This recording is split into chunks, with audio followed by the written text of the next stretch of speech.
আমার পয়গম্বর যেখানে হাত দিল সেই জায়গাটা বরকতের জায়গা হয়ে যায়। আবু হুরায়রা রাদিয়াল্লাহু তাআলা থেকে বর্ণিত, উনি বলেন আমি আল্লাহর নবীর মসজিদে নববীর ভিতরে সব সময় হাদিস বর্ণনার জন্য বারবার অপেক্ষা করতাম, খালি শুনতাম আর শুনতাম। মসজিদে নববীর মধ্যে আমি পয়গম্বরের হাদিস শোনার জন্য একজন ছাত্র ছিলাম। এই মসজিদে নববীর গেটে শুয়ে থাকতাম, ক্ষুধার যন্ত্রণায় কাতরাতাম।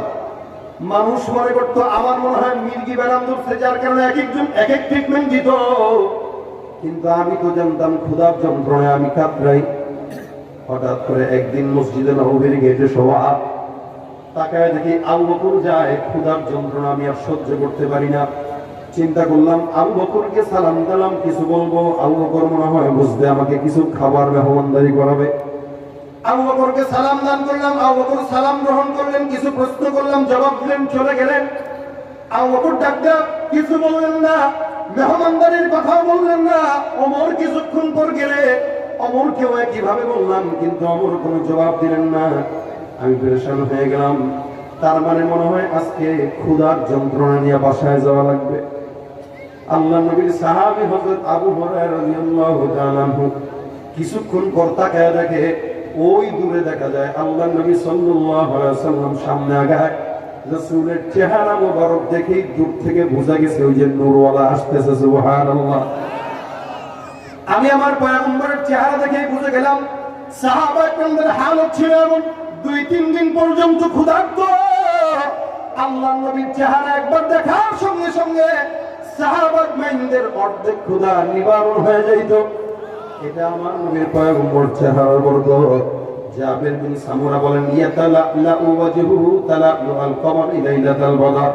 পূর্ণিমার চন্দ্রের রাতে আমি ঘর থেকে উঠানের মধ্যে বের হলাম, আসমানের দিকে তাকায় দেখি একটা পূর্ণিমার চাঁদ। আমি আমার পয়গম্বরকে দেখলাম জমিনের ভিতরে বসা। আসমানের চন্দ্রের দিকে একবার আমি তাকাই, জমিনের পয়গম্বরের দিকে তাকাই, আল্লাহর কসম আমার চন্দ্রের দিকে আমি তাকাইলাম, জমিনের নবীর দিকে আমিও তাকাইলাম। কিন্তু আমি একটা জায়গায় একসঙ্গে আমি এই চিন্তা করলাম, আমি সিদ্ধান্তে গেলাম আসমানের চন্দ্র যত সুন্দর, আমার পয়গম্বর আসমানের চাঁদের চাইতেও অনেক বেশি সুন্দর। এটা রাসূলের সৌন্দর্য, এটা রাসূলের সৌন্দর্য।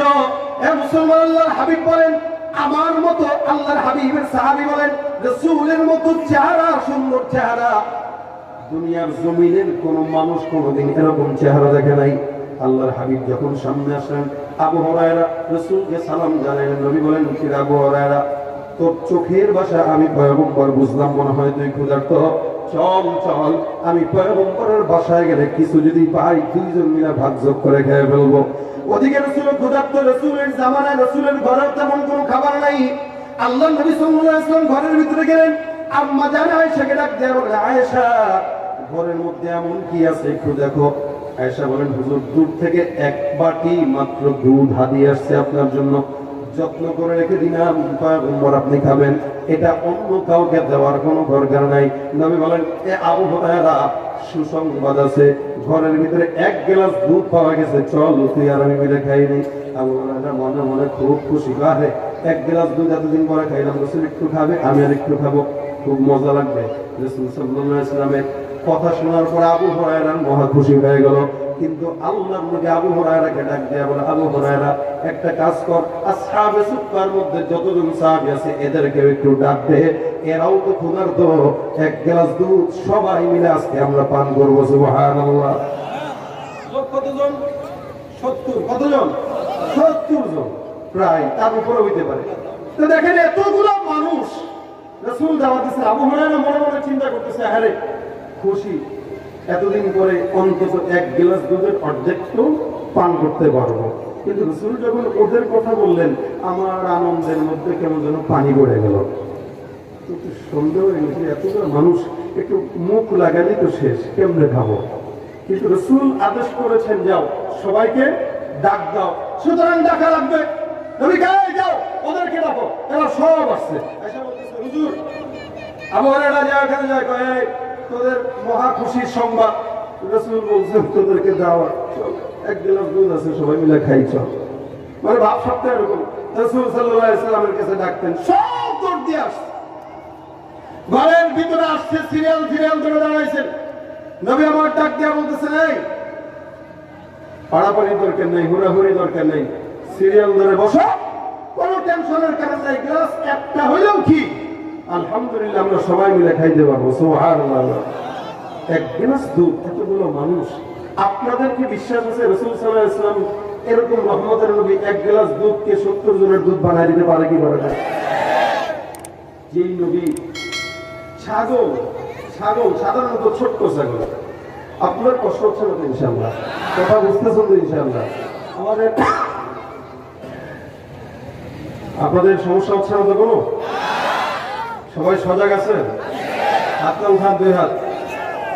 মাশাআল্লাহ। আমি একটু টেস্ট করবো আজকে জওয়ান বেশি না মুরব্বী বেশি। আপনারা পরীক্ষা দিবেন?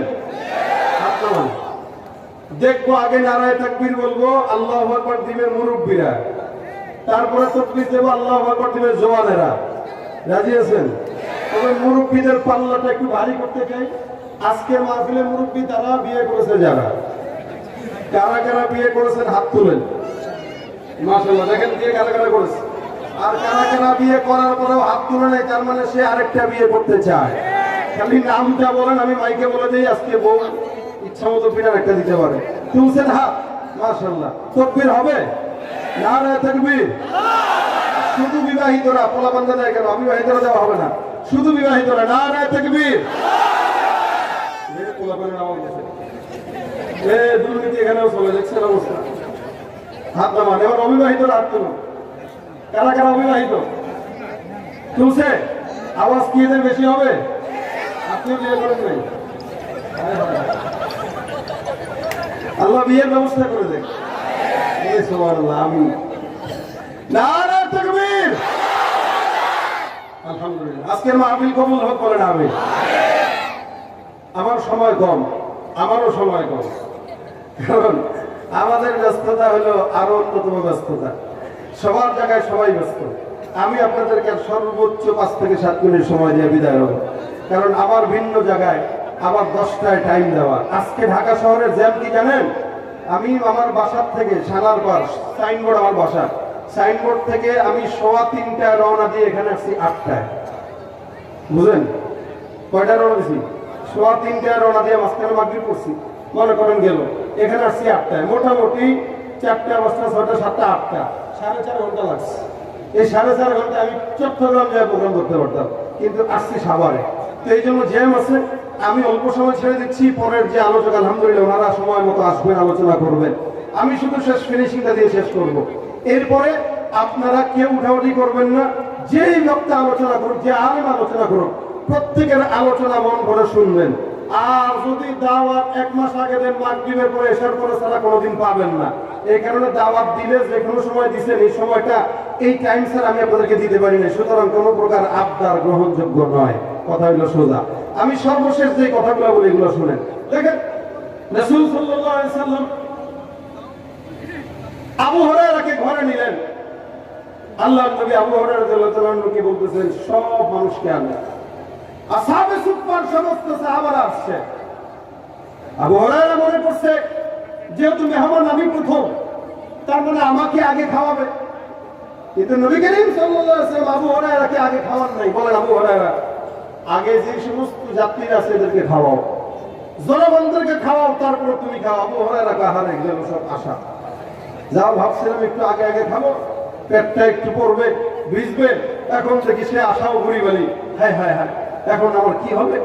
কিন্তু রাসূল আদেশ করলেন, আদেশ তো আর অমান্য করা যায় না।